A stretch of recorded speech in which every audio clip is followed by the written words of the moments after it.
Hey guys, and a very happy Blue Monday to you all. You can see that I have dressed the part today. Actually, I had no idea that today was Blue Monday until Victoria decided to tell me that, in fact, today, the third Monday of January, I believe, is officially the most miserable day on this planet. But let's try to make things a little bit more lighthearted. Let's think more of Blue Monday at Yo Sushi than Blue Monday, the most depressing day of the year.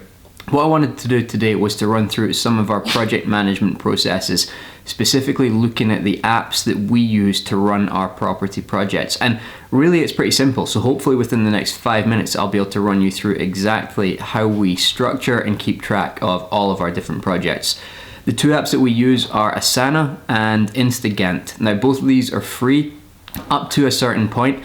I think Asana, when you want to get up to a premium account, is $9.99 per month, that's US dollars, but for everything that we need to use it for, we're still on the free account. There's some additional features that you get, and I think you can have more team members if you pay for it, but we haven't felt the need to do that yet. And Instagun also has a very good free product that, again, we use. It gives you all of the features of Instagun, but limits you to 3 projects at a time. Now, that's pretty easy to cope with even if you're running more than 3 projects, because you can just disconnect projects for a period of time, add another one, work on that, and then switch back and forwards between them.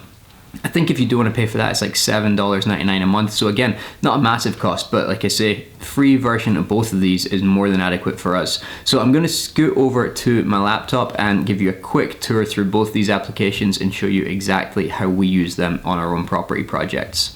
Let's start off with Asana, and this is it, or more specifically, this is my task list within Asana. Now, this task list basically gives me a breakdown, ordered by date, of all of the upcoming tasks that I've got assigned to me across all of my projects. And you can see there's stuff in here related to the podcast, sponsors, our mastermind group, audio recordings, but also all of our property projects as well. And on the left hand side, if I click on more projects, you can see that we use this for virtually every project or every bucket of work that we do within the different companies. But what I want to focus on just now is how we run our property projects. And for any property project that you are going to be running, I would suggest having 2 projects within Asana. The first one, you can call it whatever you want, but we use this for the general day-to-day tasks that aren't part of the overall schedule of the project.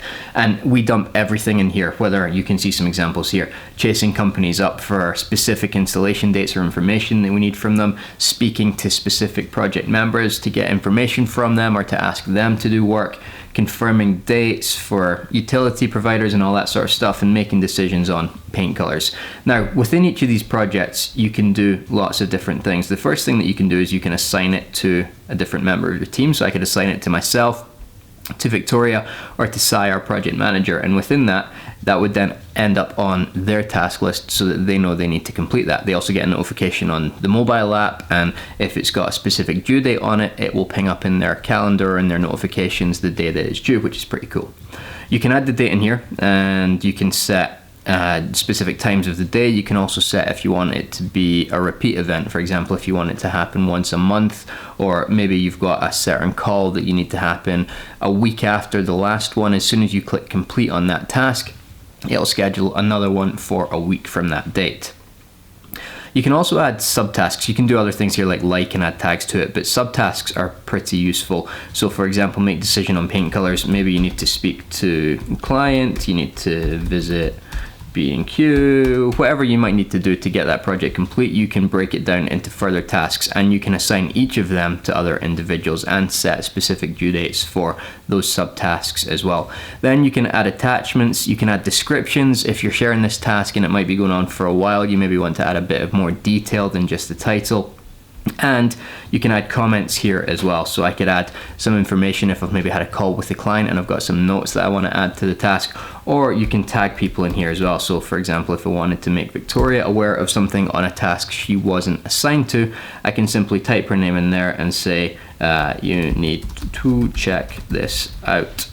And then she's going to get a notification saying that I need her help on it. Now she's sitting right next to me, so maybe that's kind of redundant, but if you're working with remote teams or on lots of different projects, it is useful just to keep track of things. Now, the reason we have 2 projects is because in this first one, like I say, we dump everything that isn't really specific to the overall schedule of the project. In the second one, which I'll show you in a second, we do put in there the more kind of renovation or development schedule, and that then syncs up with Instagun and creates us nice visual schedules that we can work towards and we can share with our clients and our contractors and everyone else that's involved in the project. If we start dumping stuff like make a decision on paint colors into our overall CPS, things get really messy. So you could run it all through a single project, but to keep things neat and to keep them separate, we do prefer to have these 2 separate projects. So I'll click into the next one, which I tend to call the same name with schedule after it. And in here, we just have a list of tasks that need to happen in the renovation. So I guess this is the specific to the construction work versus the overall project schedule.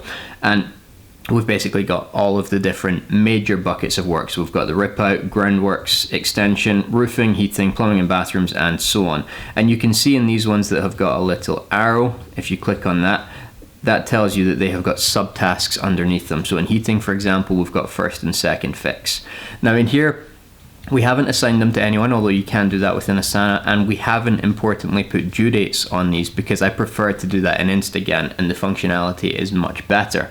So we'll switch across to Instagun now and I'll show you exactly what you can do there to turn this fairly basic looking list into a schedule that everyone can work from and understand really easily. Here we've got the main screen for Instagun, and again, this is free to use for most of what we're going to be needing it for. So it's just instagantt.com. You can sign up for free and then link it up with your Asana account. And when you get into this dashboard, what you want to do is click on Connect Projects. I said earlier that you can link a maximum of 3, but all you would do here is click on the 3 projects that you want, or however many you're working on at a time. So where are we? Test project schedule. Click on Connect and close that. It will pull through that project from Asana. Now, if ever you want to work on more than 3 projects within here without upgrading, all you would need to do is click on that little cog, click disconnect, and then you can add another project in. And because the data is stored within Asana, you're not going to lose anything, you're just not going to have as easy access to it. So if you want to go back to a previous project, just disconnect one of the other 3, reconnect that one, and you'll have all of the information saved there and available without having to get the upgraded account. So what you can see here is all of the data that we had in Asana in a slightly different format.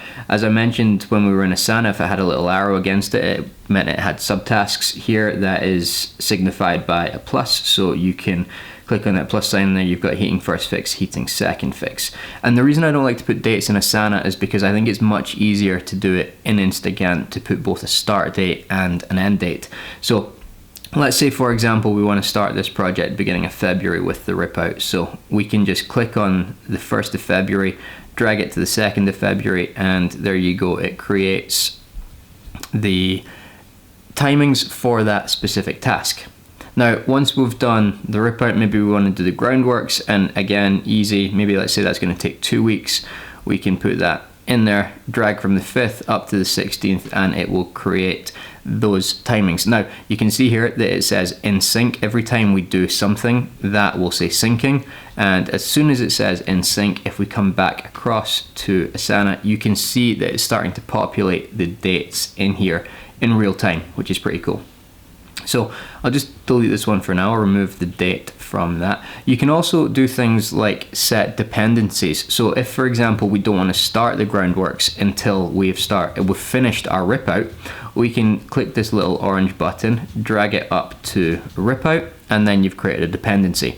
It puts a little arrow in here, but when it gets really interesting is when you start to change the date of the rip out. Maybe we get pushed back by a week. And you can see because there's a dependency, it's also pushing back the start date of the groundworks. Now, you can put in dates for all of these and it will create a whole little CPS for you with whatever timings you want. And you've got a few other options in here as well. So for example, if you click on this little spanner next to a specific task, you can mark it as complete, which changes it to green, which is great. You can also remove the dates. If you got your dates wrong and you want to start again, you can convert it to a milestone or a task, click duplicate task. But what I like to do is put progress in here. So let's say you've got a 2-week task on the groundworks. You are currently maybe 40% through it. it will show you where you're up to. Now, if you're 40% through it and you're on the 13th, you know you're doing pretty well. If you're 40% through it and you're up to the 22nd, you know you're going to have a problem, and maybe that's the time that you start telling your follow-up trades that they're not going to be needed on site as soon as you thought they were. So it's useful to track that, although it's a little bit of extra effort. If you can just have daily site visits or daily calls, at least with your team, to figure out how far along they are, it allows everyone else to see exactly when they are going to be needed on site as well. And like I say, you can create dependencies here as well if you want to do it by clicking on that and typing in the task that is the dependency versus dragging, but I think the drag and drop option is much easier. Then on the side panel here, you've got timescale. You can change it from days to weeks, which can give you a kind of blown up overview of it. You can zoom in and out if you want to get more time on your calendar or less time, so you can zoom right into the real details. Collapse and expand basically just collapses or expands all of the subtasks, so you can get the full detailed list or just the high level top line. And you can multiple select.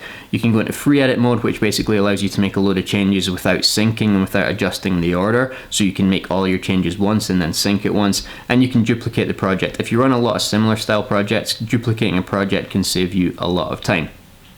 Once you've got all your dates in, you can also export it as either an image or a PDF, and that's really useful to maybe show up on site on a Monday morning or send out to your investors, send out to your trades team and say, this is where we're up to, this is how things have changed. It's a great way to give a quick visual update on the project status. This is what one of those exports looks like. We've filled all the details in here for the different stages of our project, and you can see, assuming a 1st of February start date, exactly when it is due to be complete, the 30th of March in this case. You can see where all the different trades are needed on site, and you can start to use this to actually put your communications out to your trades, make sure they're lined up to be on site when they're needed. And if we went to the effort of putting dependencies in here, we can see very clearly if someone's delay is going to have an impact on other people down the line, or if in fact we can suck that up without it having a major impact on the actual end date. That's really all I wanted to share. Both of these apps, Asana and Instagun, have got a lot more features and functionality than I've gone into today, but they are a great way to step up your project management game if you want to become more effective and more successful in running one or multiple projects. Hopefully this tip has been useful. You can see just with a few quick steps how you can get some great improvements to your project management game. Please remember to subscribe to our channel, like this video, that would really help us out. And if you've got any questions about how we use either of these apps or anything project related, property related, please just get in touch with me and I'll do my best to answer them. Thanks a lot for watching, and we'll see you soon.